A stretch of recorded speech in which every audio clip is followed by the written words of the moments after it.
Vous investissez en SCPI et naturellement, vous regardez le rendement. Mais est-ce que c'est vraiment le bon réflexe? Parce qu'en réalité, derrière un taux de distribution, il y a une question beaucoup plus structurante. Comment le risque est géré? Et surtout, est-ce qu'il est bien compris? Dans cette vidéo, on va prendre un peu de recul, on va voir ensemble quels sont les vrais risques en SCPI, comment ils fonctionnent concrètement et surtout comment une société de gestion comme Epsicap Reim les encadre au quotidien. Rappel important avant de commencer, cette vidéo est à vocation pédagogique. Investir en SCPI comporte des risques, notamment de perte en capital, de liquidité, mais aussi des risques liés au marché immobilier. Les performances passées ne préjugent pas des performances futures. Quand on parle de SCPI, on a souvent une image assez simple. Un investissement immobilier accessible avec des revenus réguliers et une gestion déléguée. Et c'est vrai. Mais ce qu'il faut comprendre, c'est que cette accessibilité ne veut pas dire simplicité du risque. Autrement dit, une SCPI reste un placement immobilier, avec plusieurs niveaux de risque qui ne peuvent pas être supprimés. En revanche, ils peuvent être structurés, analysés et encadrés. Et c'est exactement là que se joue la différence. Commençons par le plus fondamental. Le capital investi en SCPI n'est pas garanti. Concrètement, la valeur de votre part dépend directement du marché immobilier. Si les actifs détenus perdent de la valeur, le prix de la part peut baisser.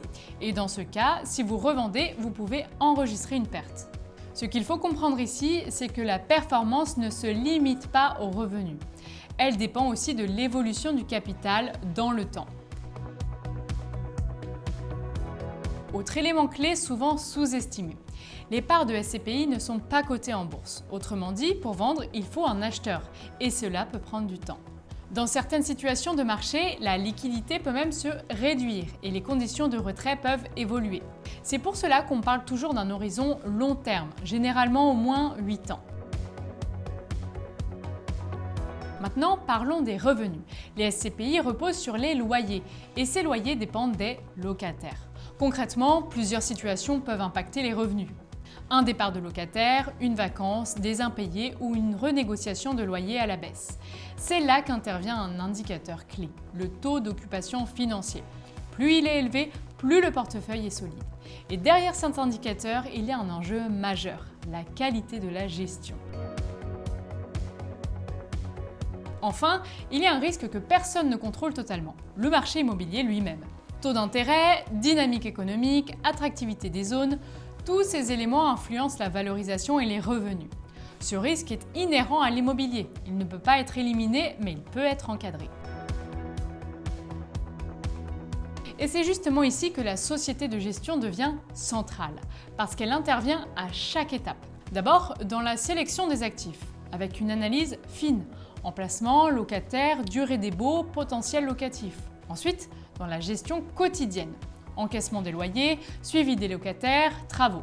Et enfin, dans les arbitrages, vendre un actif devenu moins pertinent, réallouer le capital, ajuster la stratégie.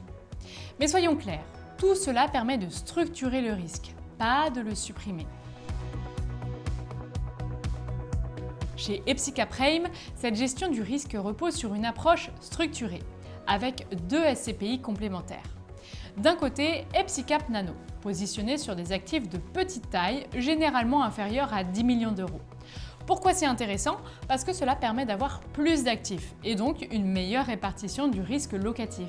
De l'autre côté, Epsicap Explore, avec des actifs plus importants qui répondent à d'autres dynamiques de marché. Autrement dit, 2 stratégies pour capter des opportunités différentes. Autre point structurant, la diversification géographique. Les SCPI sont investis à l'échelle européenne, ce qui permet d'exposer le portefeuille à plusieurs économies, plusieurs marchés locatifs, et donc de limiter la dépendance à un seul pays. Mais là encore, il faut être lucide. La diversification réduit certains risques. Elle ne protège pas des cycles globaux. Autre élément important, mais rarement expliqué, la collecte. Epsicap Reim adopte une logique disciplinée. Les capitaux collectés sont alignés avec les opportunités réelles du marché. Pourquoi c'est clé?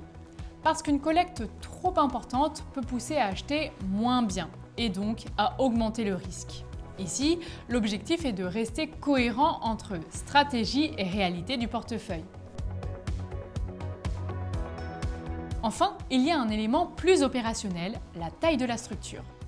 Epsicap REIM fonctionne avec une organisation à taille humaine, ce qui permet plus de réactivité, un suivi direct des actifs et une meilleure capacité d'adaptation. Concrètement, un problème détecté tôt se gère mieux. Mais encore une fois, ce n'est pas une garantie, c'est un levier de gestion. Et c'est probablement le point le plus important. Aucune stratégie ne peut éliminer le risque. Les cycles immobiliers, l'économie, les comportements des locataires restent des variables externes. Autrement dit, investir en SCPI, c'est accepter une exposition à l'immobilier, avec ses avantages et ses contraintes. Alors, qu'est-ce qu'il faut retenir? La gestion du risque en SCPI, ce n'est pas une promesse, c'est une méthode. Une combinaison de choix stratégiques, d'exécution rigoureuse et de suivi dans le temps. Chez Epsicap REIM, cette approche repose sur une diversification intelligente, une segmentation des actifs, une collecte maîtrisée et une gestion active. Mais au final, la vraie question reste la vôtre. Votre horizon, votre tolérance au risque, vos objectifs. Parce qu'une SCPI n'est jamais une solution universelle. C'est un outil dans une stratégie globale. Si vous souhaitez comprendre comment intégrer des SCPI dans votre allocation, vous pouvez réaliser une simulation directement sur epsicap.fr ou prendre contact avec nos équipes. Et si cette vidéo vous a permis d'y voir plus clair sur les risques en SCPI, pensez à liker, vous abonner et à consulter nos autres contenus. À très bientôt.